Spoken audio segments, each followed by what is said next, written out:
Hello, you are listening to the C Squared podcast with Holly. Yes, I haven't disappeared down a well completely. And I'm here with Curtis and Aaliyah, and today we're going to have a big conversation, discussion type thing about all stuff to do with PR. So, as in when to go for PR, tips and advice of how to do it if maybe you can't afford it, and just some other little bits of information that maybe you don't have.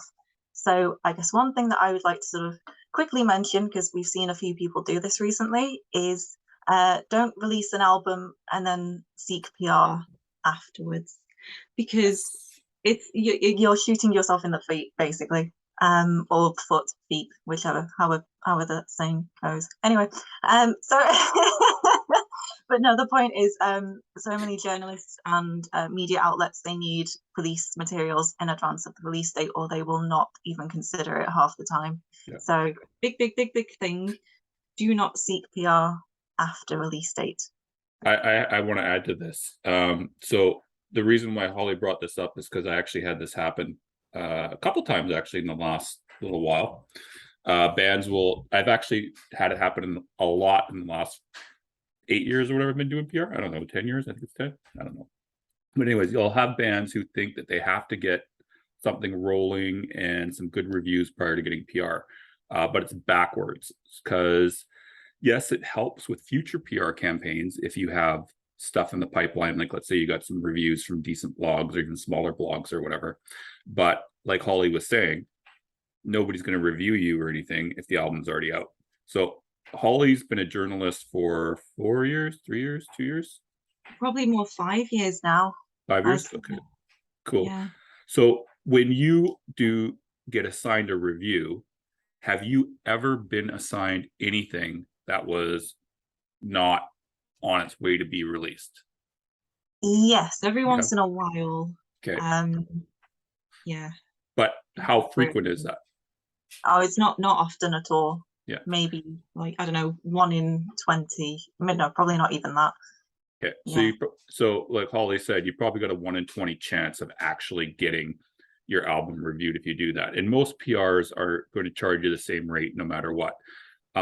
So if you do go to someone and you already have your album out and you're asking for PR, be very, very careful, because if someone agrees to do that campaign and they don't have a way to spin it, you're probably flushing your money down the toilet.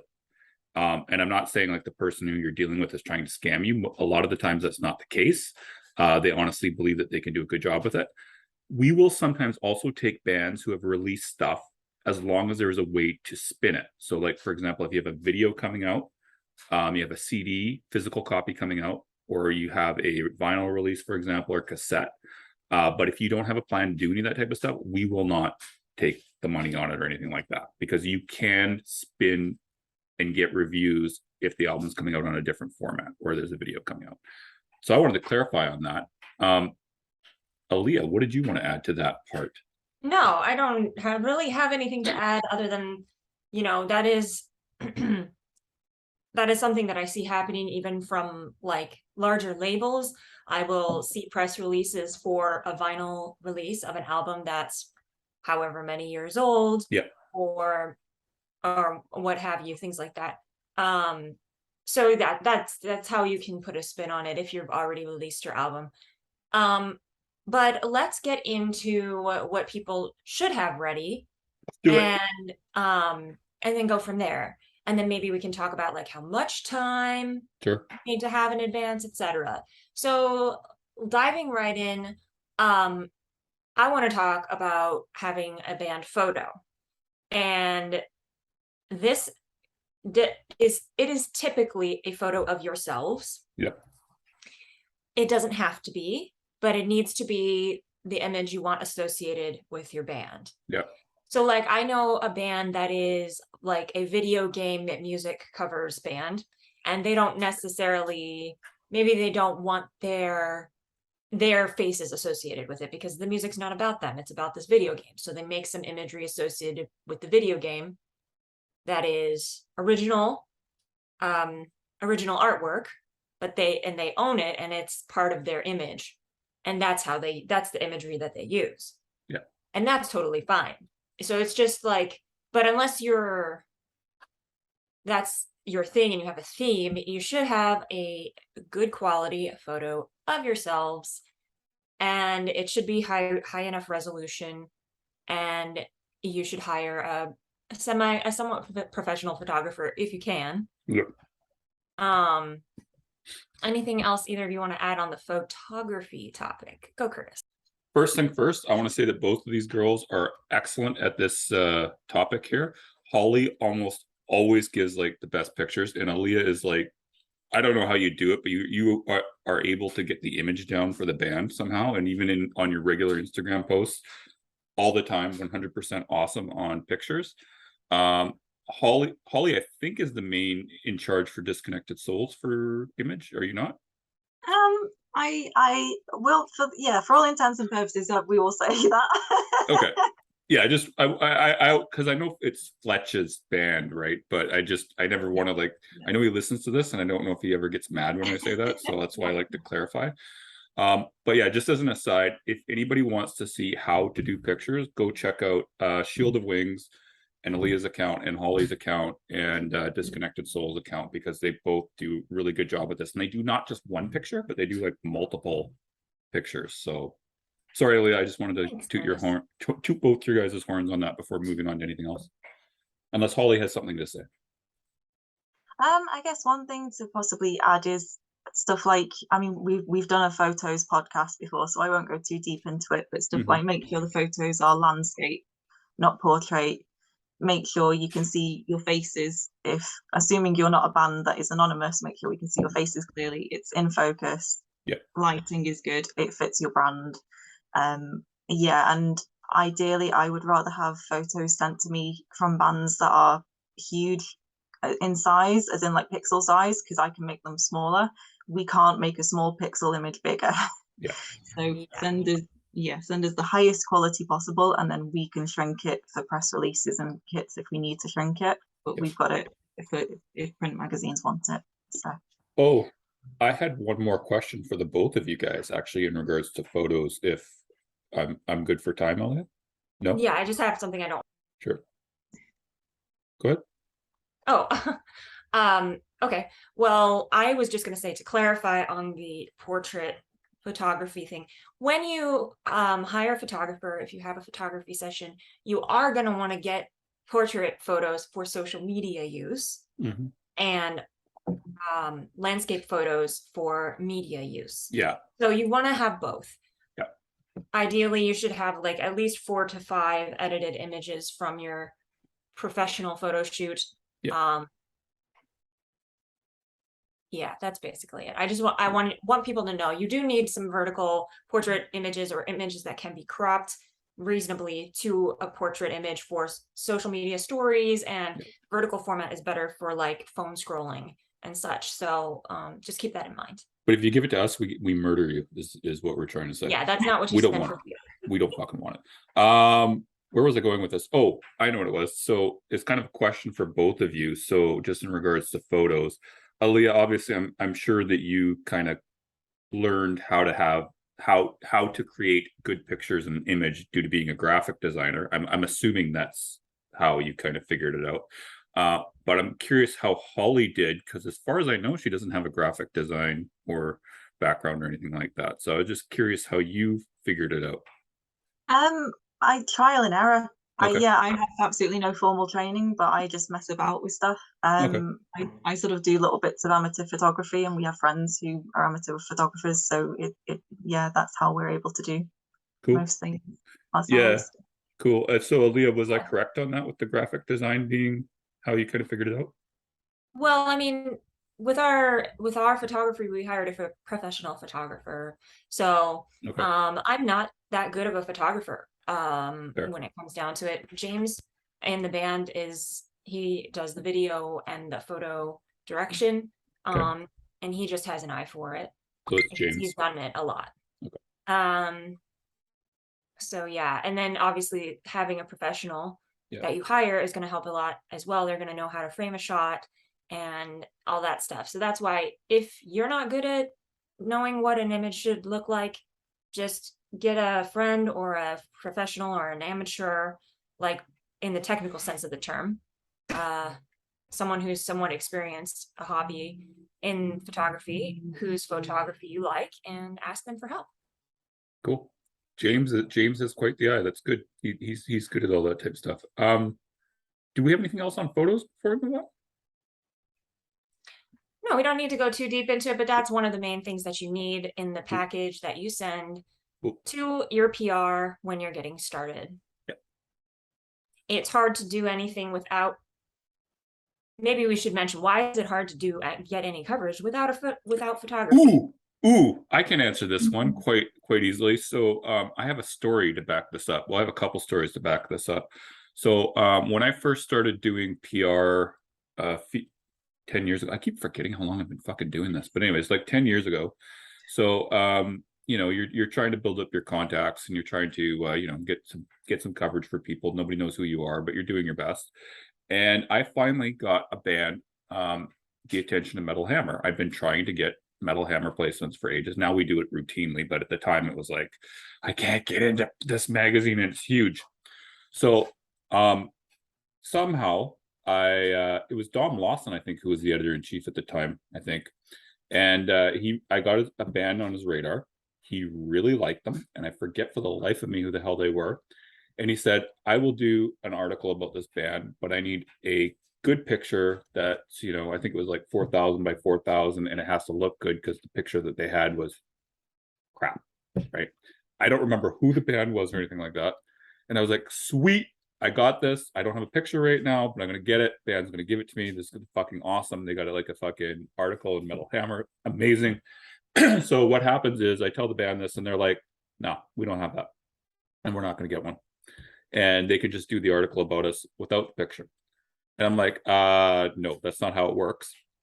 And they said, well, just tell them we don't have a picture, and just, you know, tell them we want them to write about us anyways. I'm like, it's not going to work, but I'll ask Dom. I mean, you know, Dom's a pretty nice guy, as you guys both know nowadays. I didn't know him at the time. You know, and he writes back, he's like, I can't do that. I need a fucking high quality picture, or I can't do the article. I love the band, I like the band, but I cannot do this article without a picture. So for print, that's the main issue. But even with web and stuff like that, you're going to want a high quality picture. If you look like shit, or your pictures look like shit, no, like, you're not going to get an interview covered. It's just not going to work. Even with news items, they always want a band photo there, along with the Unknown caller. Excuse me while my phone goes off. They always want a picture along with the album art. That's all it is. There's the answer, Aaliyah. There it is. Yeah. There it is. Yeah. So that's why we need a picture, guys. We need a picture. But you know the best part? That band was mad at me because they did not have the assets in order to get covered in Metal Hammer. And I always tell bands now, if they ever say that they want to get featured in Metal Hammer, got to have that fucking picture there, or there is no hope in hell of you ever getting covered by that magazine. But anyways, I'll be quiet. Right.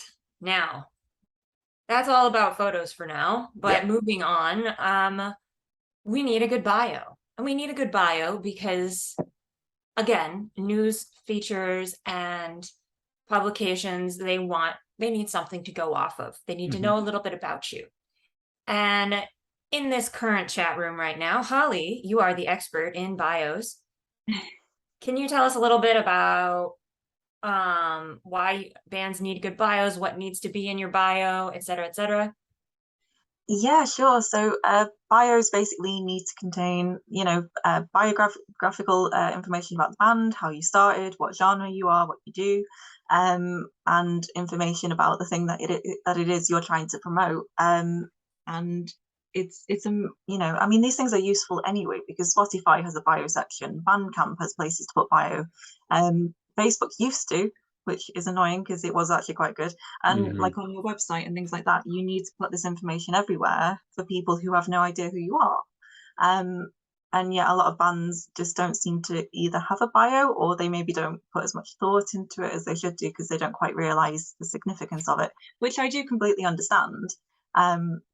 But with a PR campaign in particular, the bio is what gets sent out with your music and the photos and artwork and everything. And the journalists are going to read this, and if they maybe don't like what they read, or they're maybe just not interested by it, or someone else's bio is better, your release is not going to go into the review pile. So it's kind of having all of the materials as good quality and high quality as possible, so that to give you the best fighting chance, basically, of press coverage. I want to add to that. So one problem we sometimes will have is that we'll have clients. This doesn't always happen, but it does happen sometimes, where the client will be like, they'll want something completely different than what Holly or Corey gives them, or they want to change it completely. This is kind of frustrating because Holly and Corey are both journalists and they know what journalists are looking for. Sometimes bands will want super flowery language, like we were talking about the other day, Aaliyah. Weird, like just stupid sometimes. Like we had I think it was like 3 months ago, somebody just took what Holly wrote and they rewrote the entire fucking thing to make it sound like, I don't even remember, like it was like, so like they just use like all these metaphors, description, like it sounded bad. It wasn't what any journalist would want to see. So they insisted we send it out, and we were just like, finally we're like, no, we're not fucking doing that. You either do it this way, the way that we wrote it, because we know what journalists are looking for, or if you want to do it that way, you can do that, but we're not sending it out that way. Just because journalists do not care with the flowery descriptions and like all the verbiage and stuff like that. They just don't fucking care. Holly? Yeah, I think people maybe don't quite realize that, like, from a journalist perspective, flowery language is completely useless, because I have no idea who you are. I have no idea what your genre is. I have no idea what your themes are. I have no idea what the release actually is, because you haven't even told me if it's an album or a single. You've just sent me a list of adjectives. I can't do anything with that crap. Exactly. So yeah, it's great if you want to put streams of adjectives on your social media posts and stuff, fine, absolutely fine, do that. But I need some tangible information that is actually useful in order to write a good review or whatever it is. So this is why it's so important. Yeah, and the last, I have a question. Oh, go ahead. So would you say then that the bio that you send out to journalists and the bio that you would want to put in your Spotify or on your social media might be different bios? I think that there are definitely circumstances where that is the better thing to do. So, for example, some of the press releases that we send out are very, very specific to the release. So to copy and paste that directly into a Spotify, it's maybe going to read a little bit odd, especially after that release has come out and you're on to the next thing. So I kind of think in that case, you take the history, the about sort of the themes or anything like that is general and isn't date specific, and put that in, and you can include little bits maybe of the description of the release, but I wouldn't always fully copy and paste it. But then again, for the purposes of leading up to that release, you might want to copy and paste it so that all of the information is there. It's a sort of circumstance basis. I concur with that. One thing, like a lot of times you're going to want your Spotify to be shorter, like Holly said. But at the same time, just as a word of caution to anyone who's doing the bio on their own, don't be too long, no matter what. Usually when Holly does what we call a press kit write-up, the bio is very short, and she's more into describing the album and what's going on with the album, so that way she can give people an idea about what that specific album is, while still giving a sketch of who the band is and what they are, because nobody gives a fuck if you guys met in grade 3 and fucking ate Christmas dinner together every year and the bassist left and another bassist came and the third bassist came. Nobody fucking cares. So that's all I got to say on that.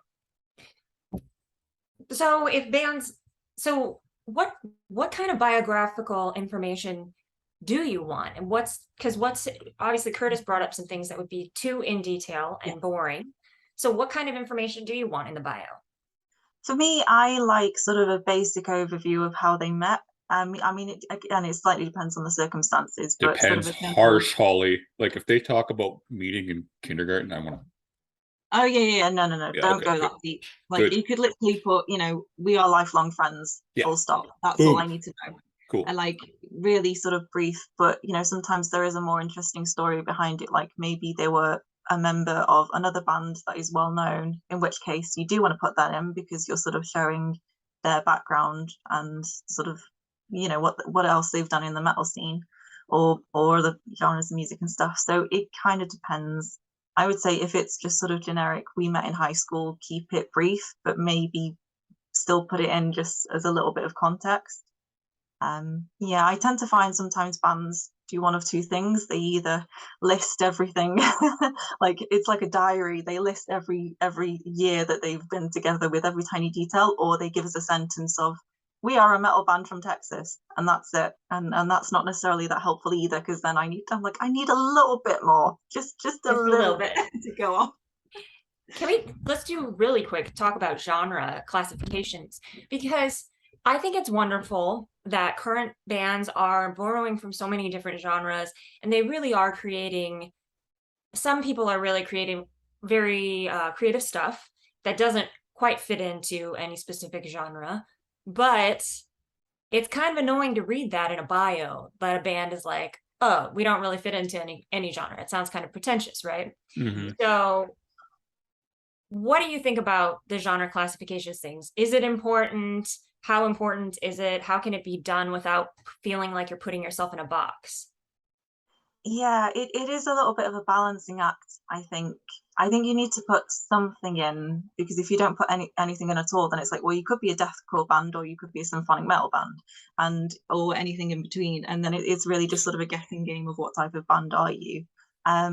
Yeah, I'm not keen on, how do I put this? Sort of when people really overemphasize the "we are genre breaking" or "we are genre," I kind of think, okay, maybe mention it once, but sometimes bands will mention it over and over again as though that's their selling point. And I think because so many people are doing it, you kind of need to say your selling point needs to be what is different about you alongside the genre mixing. The genre mixing isn't enough by itself anymore. Holly, question on that. Yeah. Can you explain how you did it with Disconnected Souls? Because you guys are all over the fucking map. I think that's a good idea to go into that. I'm sorry. Putting me on the spot now. I am, yes. The funny thing is, I still don't feel like I've quite got there with my own band yet. That's, I mean, other people, it would be interesting to see what other people think, because obviously I'm in it, so an outside perspective would be interesting. We kind of describe ourselves as being cinematic because we use a hell of a lot of orchestrals and atmospheric synths and stuff, and that's kind of the one thing that is a constant. Yeah.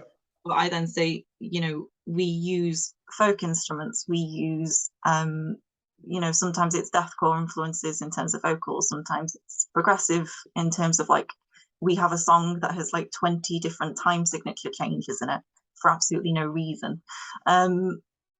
But it kind of, so it depends slightly on the release I'm promoting as to how I label our genre. But I sort of generalize it as cinematic metal, because then people know at least we're heavy, but we're doing weird atmospheric stuff. And that's the constant, I guess. I always call you guys gothic new metal. It's interesting because different people interpret gothic metal differently. So this is why I get put off, just because I went through a phase of describing us as gothic metal, and then half the responses were, "You're not gothic enough," or so I stopped using it, because I was like, you know what, everybody thinks something different, and I don't know. I mean, you guys all look like goth, so I just do that and new metal. Oh yeah, appearance-wise, I agree with that. Yeah. Anyways, I took us off the rails, Leah. I'm sorry. I do that a lot. No, it's okay. That was good. I mean, that was kind of what the takeaway is from that conversation is find the constant throughout your music. What is the constant? And I guarantee you it's more than just you're a metal band. There's something else there that is a constant. Unless you're just like a traditional heavy metal band, in which case you can just say we're a traditional heavy metal band. Works for me. And talk about your lyrical themes if your lyrics are about a Dungeons and Dragons campaign or something. Don't get Holly started on Dungeons and Dragons. Don't even start. Okay. Don't even start. Anyways. Okay, well, I won't go there anymore. Cool. We are already into a good chunk of time here, so let's go right into talking about the music before we wrap things up. Sure. I want to talk about the last one reach too. out with like a demo of their songs, or should they have like fully recorded? out their stuff fully mixed and mastered? What do you think, Curtis? I heard you It like to say depends. something about this. It depends. Of course, I'm going to say something about it. It depends. So here's the deal. So we have bands routinely reach out to us when they don't have fully mixed and mastered songs. This can sometimes be a bit of a crapshoot because if they're really fucking bad sounding, you're going to pass, or you might have to say, I don't know until you send us the finished product. Because if it's going to sound terrible at the end and you take the money, even though you like the songs, then you're stuck with repping a band that sounds off, and reviewers aren't going to like that. But reversely, if we've worked with the band in the past before, and the mixes, and we know it's not final mixes, final masters, but we know what they've done before, you got a pretty good idea of what's going to happen in the future. So it's probably safe in that regards.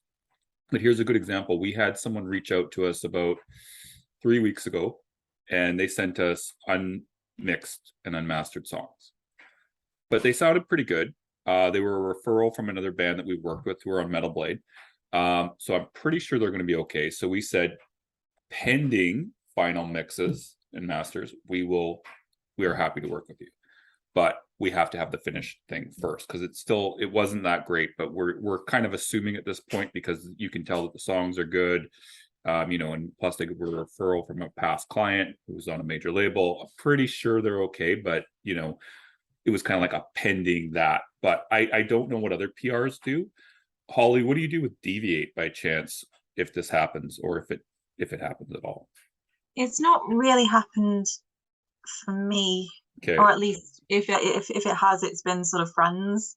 Mm-hmm. So I know what it's going to sound like when it's finished. Yeah. But I'd probably do the same sort of thing as you. Is if the basis of the song sounds good, then I do that. Okay, assuming that the final mixes are fine. Yeah. We can go ahead. But if they're not quite good enough, then yeah, not going to go ahead with that. I've also made the mistake where it's been like they have a mastered track and it's like sounds good, and I'll be like, yeah, we'll take it, no worries. Like I'm assuming everything else is gonna be okay once the rest of the album gets there, and we'll invoice and take the money, start a campaign. But the rest of the songs have been, and you're like, well, I already made the commitment, and it's like, okay, it's not the greatest mixed mastered, but it's kind of passable at the same time. So yeah, it's a judgment call in each case, Aaliyah. So hard to say. Right. Yeah. And so with all that in mind, how far in advance should a band send their music before they want to release it? Okay. So I'm going to go C squared again, since I'm the main person that has to do the qualifying with Corey here. So again, it depends. So if you back it up a bit, the main issue that happens is a lot of bands will try to shop for PR with no music, no links, or nothing like that, and they just want a price. And I never give anybody, like, I always go like, just, okay, here's the price, but we're not accepting you. This is not like you're in or anything like that. So as soon as they have the music is good when they start, quote unquote, shopping for a PR. Because if you're just asking people what their prices are and people are just like, yeah, send me like $1,000 and you got like a 3-month campaign or something like that, it's that person is an idiot because they don't know what you sound like. So, and I know a lot of PRs have done this, and I've seen them do this, and I'm not going to name drop any people, but they will just take the band, and then it's like later they're promoting something that's a piece of shit or whatever like that. But as soon as you have it, even if you're shopping for PR, and like Aaliyah said, you don't have final mixes or whatever, send them along, so that way the PR at least has an idea, and you can go from them. But what I always do is, someone is asking us for a price, I always give the price, but I always clarify, this does not mean we are willing to take you.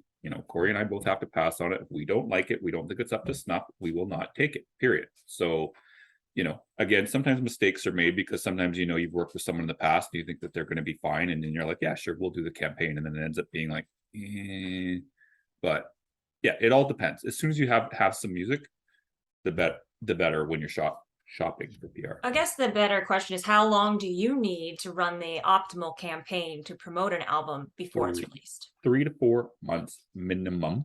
The reason being because you will definitely not get any print without it being that long. because print magazines especially need a little bit of a longer turnaround, or sorry, a little longer bit of lead time in order to even get a shot for a review. So if you want to get Power Play, you want to get Decibel, you want to get Metal Hammer, you're out if you're doing a one or 2 month. Well, 2 months you might be able to do it, but 1 month for sure you're out. 2 months you're cutting it pretty close. And don't listen to what anybody tells you. We've had a label tell a client that 1 month was sufficient, and it's not true. It's just not fucking true. And if you look at that label, I'm not going to name names. They have not had many print magazine reviews based upon their 1 month campaigns that they've been doing. So don't listen to it. And if you don't care about print, that's totally fine. But even still, try to get it as far in advance as you can, because there's another good example. Decibel magazine, as of July, were booked up on streams through October with all the writers that I talked to. Yep. So, and that's 3 months. So yeah. And so I guess 4 months would be optimal. Yeah, if you could, but 3 months you can usually 3 months is usually okay too. Fair. Yeah. All right, now we're gonna go real speedy into the topic of what bands can do if they can't afford a PR. Now, I do want to say, I thought of this a few seconds ago and then I forgot. I want to say one thing that you guys in bands need to do is definitely try to do your research. Yeah. You're not sending your demos out to a million PRs across the world. Okay, pick a few PRs that you have personal references from friends, or you have done a little bit of research and it looks like they cover music in your genre. Reach out to a few of them max. You don't have to send your music out to a ton of people when it's not ready. So don't worry about that. Yeah. Just make sure you pick people that are relevant to your genre and have had clients that you can see some sort of reaped benefit that they might have gotten from using that PR. Yeah, and you can also, like, for example, with us, anybody can go check out our podcast and they can see that all the people that we've had on that we have the connections with. So easy to do. Plus, you can see a list on our Facebook. I think I forgot to update it the last couple of weeks of current clients. I don't keep past clients on there, but it is on the website, right, Holly? Because you keep all the press releases there. Yeah, Holly. Oh yeah, all the press releases are press releases are updated on our website, so you can see what's going on. Yep, so go to csquared.info if you want to check out our PR. Yeah. I think I got us off the rails again, Aaliyah. Sorry. No, that's okay. So then on to the topic of what can bands do if they can't afford PR. Yes. Okay. I want Holly to go on this first on this. Yeah, sure. I mean, there's quite a few different little sections, so I guess I'll just kind of do a brief overview. A big thing is social media. You can do a hell of a lot with your social media, both in terms of sort of building up your brand image and what you do, and connecting with people in the music industry and connecting with potential fans. You can try and do your own PR and sort of put together your own press kit and pitch it to journalists. I would say do that with caution and think about it before you go and do it. Just to say it briefly. You can do stuff like you can do the merch side of things. You can set up all of that side of things. You can set up your music on, you can do playlist pitching. There's a lot you can do yourself. It's just time consuming. And I would highly recommend you carefully research and sort of plan it before you do. Because the worst thing you can do is pitch a journalist in maybe not the best way. And they're going to have a bad view of you. And that's not necessarily going to change. Or things like that. So it's just kind of doing things in the right way, in the polite way. I agree. One thing you should be doing if you're planning on doing your PR yourself because you can't afford it, you should be networking a ton and finding, like, actually talking to these people before you start your campaign, because you need to know who the writers are, who you have to contact. You have to find emails. You have to make sure you're not looking spammy, like Holly said. How to present yourself. But I mean, a key prior to all of even the image part of it and like presenting yourself, you have to know who the people are that you want to reach out to. Because one issue that I see that a lot of bands that are doing PR themselves, they do not know who the journalists are. They don't know how to find an email. Excuse me. They don't know how to reach out to someone. They don't know who they're supposed to be talking to. Most writers' emails are not publicly listed. So you might have a little bit of a hard time finding them. But it takes time to dig and locate the correct people to talk to. So you're going to want to start doing that probably during your recording process or even earlier than that. So, and it's going to take you a lot of time to do it. It's going to be extremely time consuming. And a lot of people go like, well, I can pitch, metal sucks, metal injection, not fest, metal hammer, and I'm good. No, you're going to need to make a list of probably like at least 500 people. And you might out of all those 500 people get a response from a few of them. And you might get maybe 4 or 5 placements out of that because nobody knows who you are. But if they do know who you are, you'll probably get a lot higher placements as a result. So you got to start early, excuse me, on that. And you got to network, you got to figure out who people are. And if you don't know who Holly is, do not address her as toots. Don't say, hey, you look pretty or anything like that, because it looks kind of weird when people do that. But I know some bands will try to do that type of shit. Or just try to be their best buddy and be like talking to them about dumb stuff like how to win friends and influence people does. So it happens, Aaliyah. Don't give me that look. No, it's just cringe. That's all. It's extremely cringe. And also make sure that again, it comes down, who are you pitching? Like I get people pitching C Squared all the time to review albums, and I don't know where they got the idea that we review albums. We will occasionally interview a band on here if they're industry focused, but I don't know. And then the other thing that they can do, Aaliyah, if we got time, is that they could hire a dollar store PR. Do you want to talk about this for a second or no? Yeah, let's talk about that. So they could hire what we call a dollar store PR. So this is someone that will do stuff for cheap. Now, there's a drawback to this, which is that a lot of journalists hate dollar store PRs because they just spam people and they don't send a very good kit out. A lot of times they don't even send a proper press kit. It's just whatever the band sent them, riddled with typos. And it's literally just exactly what the band sent them. And it looks completely unprofessional. You might get some pickups from some small blogs and stuff doing that, but I can't think of any bands that have gotten major placements from using one of those services. And most of the journalists that I am aware of hate these people with a passion because they're annoying, and it gives you a bad reputation. So you might get a little bit of coverage doing it, but if you're spending $50 on PR, it's like going to the grocery store and getting a good example is macaroni and cheese. I don't know if you ever had macaroni and cheese from the fucking dollar store. But 100% I have. Yeah, and it's horrible. Macaroni and cheese itself in a box is already not good, but when you go to the fucking dollar store and you get that, it's just the worst. It's miles away from Velveeta shells and cheese, yo. Exactly. It's the same thing. Like here's a good example. I went to Sriracha. Sriracha, there's a worldwide shortage right now. My wife saw some at the dollar store a couple weeks ago, loaded up on it, thinking Curtis is going to love this because it's fucking Sriracha sauce. I looked at it and I was like, this looks kind of funny. Tasted it. Fucking horrible. So for $1, exactly. So this is the same thing that happens with PR. It's the taste is off, the flavor is off. It's cheap, it's shoddy, and you can tell. Can you sometimes get some decent coverage from it? Yeah, but most of the time it's going to be not very good is the issue, and most people do not like these people anyway. So there's a reason why they charge $50. Right. Yeah. And you might just be better off doing what you can yourself until you can afford a legitimate PR. Yes, but I also want to point out a couple different things too, because Holly has brought this up too. There are some budget PRs, which is not the same as a dollar store PR. So a couple people that someone that I would like to shout out that I think is quite good, who are budget PRs, not dollar store PRs, like Clawhammer, are pretty good PRs. I like Clawhammer. They actually sent us a referral one time last year, Rybard, if I'm not mistaken. And they're actually pretty good. They're really good at what they do, actually. But they're budget because they have to take on, so they have more clients. So they're not going to be able to put in as much time, I don't think, as what someone that's higher price can. That's one thing you got to keep in mind is like a lot of these smaller places, they can't put in these dollar store people, they take like 100 clients at a time at $50 a shot. They can't really do anything for you.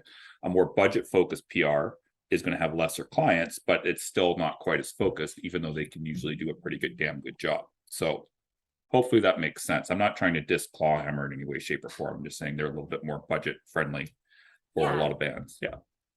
That didn't sound like a diss to me. Cool. Just making sure, because I actually really like those guys. So yeah. So you could check for something that's a budget friendly as well. And if that's still too much, I don't recommend doing the dollar store approach, but honestly, you should just maybe save up some cash and hire Yeah, someone. and I mean, if your music is good, I've known people who got coverage in like Metal Hammer Yeah, by doing it themselves. exactly. You just have to be professional. Yeah. And I also want to point out one other thing you can do is if you could also do what Holly and Aaliyah both did. You could start working for somewhere that could also help you with doing that. I want to throw that out there. Yeah, and somehow I'm still stuck here like nearly a year later. I don't know. Try to get rid of you and we can't. Just kidding. But anyways, that's my thoughts on dollar store PRs, unless either one of you guys had anything to add to that. I don't know, I guess one thing to do, I just like to quickly reinforce rather at the point of, like you were saying, they send out whatever materials the band sends them. So if you send them like a Word document that's just got bullet points, they will send out the bullet points to a journalist. Yeah. They won't write up a bio, and that's really not something you want for your reputation, for your image to be associated with you. It's really not helpful. And as from like the journalist perspective, when certain, I'm not going to name names, when certain people find your email addresses and spam you despite the fact you have unsubscribed 20 plus times. Metal devastation. Not saying. I thought we weren't name dropping this. She said that, not me. I didn't say I wasn't naming names. I just named the name. I mean, I don't, apparently the data protection laws don't apply to them, but anyway. In other words, they're illegal, but yeah. They're not supposed to do what they do, but Yep. Okay. Okay, I had a brief summary like in my mind and now I've lost it, but basically you want to start your PR campaign 3 to 4 months ahead of when you plan to release your album. You want to reach out and shop for PRs before even that, ideally. And you can do it before that with your demos. However, don't send your demos out to journalists. I'm not trying to make that impression here. Definitely wait until you have all of your music mixed and mastered and finalized and set up in your digital distribution platform and all of that. Before you send stuff out on your own, or get a PR 3 to 4 months ahead of your release. Make sure you have photos. Get a professional bio written if you're not a proficient writer. Holly does them for a reasonable price, and she's very good at what she does. $75. Very good. And yeah, that's the summary. Make sure you get PR before your release. Please don't try and get it after your release. It's not going to do very much good at that point. Yes. Is there anything you can do after your release if you, other than like spinning it off and getting a PR campaign, what is stuff you can do to promote your album after your album is out if you didn't do a PR campaign? I have a small plan that any band can use in order to promote their album after release if they fucked up and they did not do any PR prior. But again, you're probably going to want to hire someone for this. So first thing you can do is you could do a few or one music video. And these could be lyric videos or they could be professional videos. Doesn't matter which, but that can work. Another thing you can do is you could also do some bonus tracks that you could add to a special digital version or to a special CD version or something, even though you said you didn't want me to go into re-releases, but you can do that for bonus tracks. And you could even turn that into a lyric video or a professional video or whatever. Probably cover track's not going to work for a lyric video, but still. But yeah, here's a good example is Carrie and Vale, who we work with, have, I think, another 3 lyric videos that they're releasing post-release. They put out an album in August, and they have 3 lyric videos coming out, and they decided to do an actual full professional video as well. So that's another 4 videos that they're going to be extending PR with for the next, I don't know, probably 5-6 months or whatever. So that's going to give their album a big boost over the next few months. Another thing you can also do in order to promote is you could get PR to send out some information about an upcoming tour that you have. But small bands and tours generally don't get picked up too much, so you don't really want to, that may or may not be worth your money. But if you have a lyric video or a good lyric video, not something cheesy and crappy, that is going to help you get PR if you do that. So that's my small plan, unless Holly has something to add to that. No, I think you've sort of covered. Yeah. Cool. Yeah, some good ideas. stuff. Yeah. All right. This has been a long one and lots of information. I hope it has been helpful to some of you listening. And with that, I will say until next time, make like a bull and throw those horns up.